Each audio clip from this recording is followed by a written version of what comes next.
क्या आप जानते हैं कि दुनिया का ऐसा कौन सा देश है जो कभी अफ्रीका का सबसे बड़ा देश था, लेकिन आज बिखर चुका है और खून, सोना और सत्ता की लड़ाइयों का मैदान बन गया है। ये कहानी सिर्फ एक देश की नहीं, बल्कि उस धरती की है जहां कभी हजारों साल पुरानी सभ्यताएं थीं, पिरामिड्स थे, नाइल नदी थी और इतिहास में सबसे पहले राजाओं ने ताज पहना था। लेकिन आज वहीं भूख, गरीबी, युद्ध, आतंकवाद, तख्ता पलट और इंसानों की तड़पती जिंदगियों की तस्वीरें दिखती हैं। यह है सूडान, वो देश जहां जमीन के नीचे सोना है लेकिन ऊपर रहने वाले लोग रोटी के लिए तरस रहे हैं, जहां दुनिया का सबसे खतरनाक सिविल वॉर भी हुआ और जहां एक ही देश दो देशों में बंट गया। सूडान, आज यह देश एक सवाल बन चुका है। अगर किसी देश के पास संसाधन, इतिहास, नदियां, सोना और तेल सब कुछ हो, फिर भी वो बर्बाद हो जाए, तो आखिर उसकी असली बर्बादी किस चीज से होती है? पैसे की कमी से या इंसानी लालच से? सूडान अफ्रीका के उत्तर पूर्व में बसा हुआ है और इसके पास नाइल नदी का सबसे पुराना हिस्सा है, जिसे सभ्यता का जन्मस्थल माना जाता है। इस देश में आज भी 220 से ज्यादा पिरामिड्स मौजूद हैं, जो इजिप्शियन पिरामिड से भी ज्यादा और पुराने हैं। कभी यह अफ्रीका का सबसे बड़ा देश था, लेकिन 2011 में साउथ सूडान अलग हो गया। यह दुनिया का सबसे बड़ा सिविल वॉर था, जो 20 साल तक चला और लाखों लोगों की जान गई। सूडान जमीन के नीचे खनिजों से भरा हुआ है। सोना, तेल, कॉपर, क्रोमियम और यूरेनियम तक मिलता है। लेकिन इस देश की असली बीमारी है military rule, corruption, tribal conflict और ग्रीड। यहां सरकारें आती कम है, गिराई ज्यादा जाती हैं। अब तक 6 बार तख्ता पलट हो चुका है। हंगर इंडेक्स में नीचे, पॉवर्टी में ऊपर। लेकिन दुनिया की नजर हमेशा इस देश पर रहती है, क्योंकि यहां रिसोर्स तो है, पर पीस नहीं। सूडान की कहानी समझने के लिए हमें हजारों साल पीछे जाना होगा। उस समय जब इजिप्ट के पिरामिड्स बन भी नहीं रहे थे, तब नाइल नदी के किनारे सूडान में राजाओं की सभ्यता फल फूल रही थी। इसे किंगडम ऑफ कुश कहा जाता था और इनके राजा खुद को फेरो ऑफ अफ्रीका कहते थे। यहाँ धातु का पहला इस्तेमाल हुआ, सोना निकालने की तकनीक विकसित हुई और यही वो जमीन थी जिसने इजिप्ट को सोना बेचा। सूडान को तब लैंड ऑफ गोल्ड कहा जाता था। लेकिन सदियों बाद समय बदला। यूनानी आए, फिर रोमन आए, फिर अरब आए और सूडान धीरे धीरे इस्लामी शासन के अधीन आ गया। 18वीं और 19वीं सदी में ब्रिटेन ने इजिप्ट के साथ मिलकर सूडान पर कब्जा कर लिया। इसे एंग्लो इजिप्शियन सूडान कहा गया। लेकिन ब्रिटिश राज सिर्फ शासन के लिए नहीं था, वे यहाँ के सोने, खेती और मैन पावर को इस्तेमाल करना चाहते थे। धीरे धीरे सूडान की असली पहचान छिन गई। आज जो सूडान गरीबी और लाचारियों का देश दिखता है, कभी वही सूडान अपनी सभ्यता, तांबे, सोने, हथियार और ज्ञान के लिए पूरी दुनिया में जाना जाता। लेकिन फिर आया धर्म का संघर्ष, नस्लों का टकराव, अरब बनाम अफ्रीकी, उत्तर बनाम दक्षिण, और यही इस देश की बर्बादी की असली शुरुआत थी।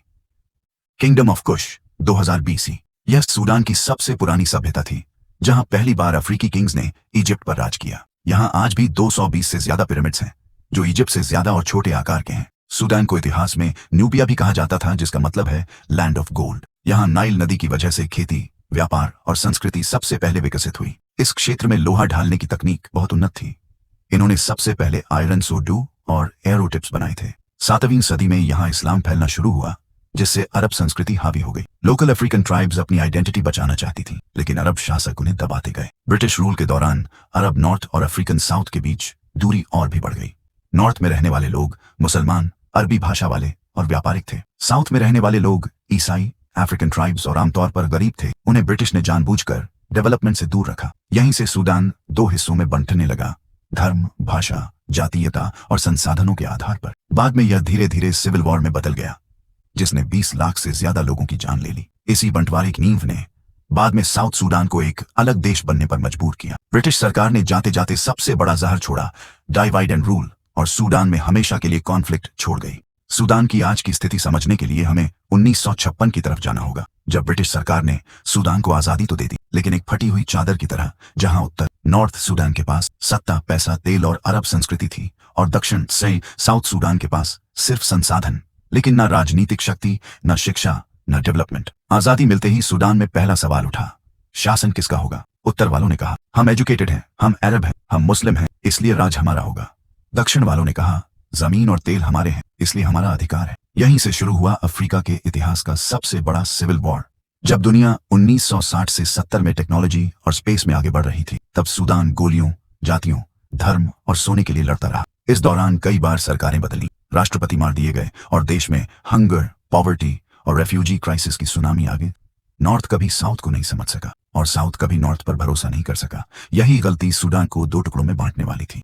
सिविल वॉर, अफ्रीका का सबसे लंबा और खतरनाक युद्ध 20 साल तक। सिविल वॉर शुरू हुआ 1955 में। आजादी मिलने से पहले नॉर्थ कहता था साउथ को बराबरी का अधिकार नहीं होगा। साउथ ने हथियार उठाए और जंगलों में अपनी सरकार बना ली। थाउजेंड्स विलेजेस जलाए गए, लाखों लोग पलायन कर गए। इस युद्ध ने सूडान का इंफ्रास्ट्रक्चर, स्कूल्स, हॉस्पिटल्स सब खत्म कर दिया। रेफ्यूजी कैंप्स में बच्चे बिना कपड़ों के भूखे इलाज बिना मर रहे थे। UNICEN ने कहा Sudan is dying in silence. इसी दौरान सूडान में 1983 में शरिया लॉ भी लागू किया गया।